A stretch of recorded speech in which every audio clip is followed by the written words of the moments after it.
যারা বেশি মাত্রায় আমেরিকান মার্কেটের উপর নির্ভরশীল তাদের চেষ্টা করতে হবে তাদের অন্য মার্কেটে যাওয়া, কারণ অভিজ্ঞতা যখন আসে সবাই একইভাবে এখানে এফেক্টেড হয় না।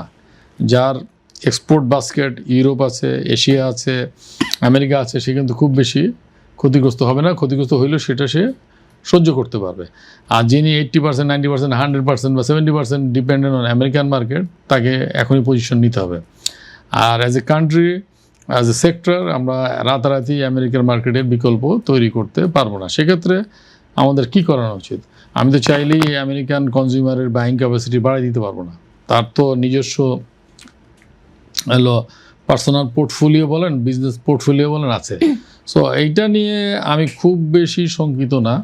এই জন্য যে যুদ্ধ থামার পরে এই আমেরিকা যে এখন সরাসরি যেটা ওখানে এফেক্টেড হচ্ছে সেটা হলো তাদের ফুয়েল প্রাইস বেড়ে গেছে। ওদের স্বপ্ন পূরণে পাশে থাকতে পেরে আমরা গর্বিত। তো সেটা একটা জায়গায় যে কমে আসবে এবং আমেরিকাও চাবে না তাদের দেশের কনজিউমাররাও ক্ষুব্ধ থাকুক। সেখানে হয়তো আমেরিকান গভর্নমেন্ট কোভিডের সময় যেমন সাপোর্ট দিয়েছিল ওরকম সাপোর্ট দিলেও দিতে পারে। তবে অবশ্য আমরাই চাবো তাদের বাইং ক্যাপাসিটির জন্য রিমেইন আনচেঞ্জ থাকে, তারা বেশি বেশি গুডস কিনে। আমাদের তরফে ইন্ডিভিজুয়ালি এই পজিশন নিতে হবে যারা বেশি মাত্রায় আমেরিকান মার্কেটের উপর নির্ভরশীল।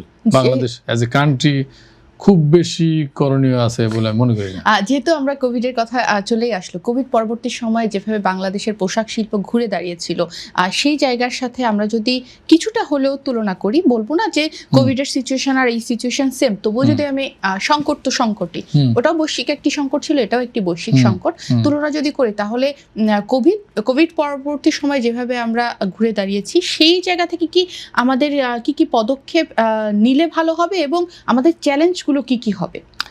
ঘুরে আমাদেরকে দাঁড়াতে হবে। কেউ ঘুরে দাঁড়াতে পারবে, কেউ পারবে না, এটা হলো individual case. As a country বাংলাদেশের যে পদক্ষেপগুলো এখানে নিতে হবে সেটা হচ্ছে এই সবার আগে জ্বালানি সমস্যার সমাধানটা করতে হবে যেন এই আঘাতটা বেশি না আসে।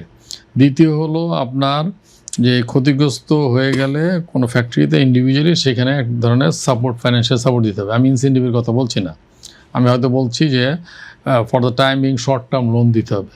কারণ এখন যে ক্ষতিটা হচ্ছে শ্রমিক কর্মচারীর বেতন ভাতা এগুলো দেওয়ার পরে যদি অর্ডার না থাকে তাহলে আমরা যেটা ইতিমধ্যেই স্যালারি সাপোর্ট কিন্তু পেয়েছি এই ঈদের আগে 1 মাসের, যেটা 1 বছরের মধ্যে পরিশোধ করতে হবে।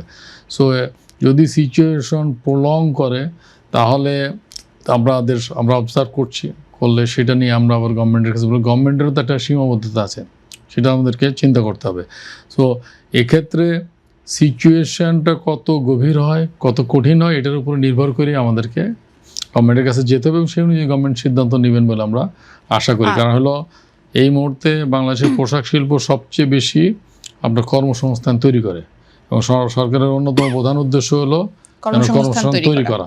তো এটা যেন ক্ষতিগ্রস্ত না হয়, নিশ্চয়ই সরকারও এটা নিয়ে কাজ করবেন আমাদের সাথে।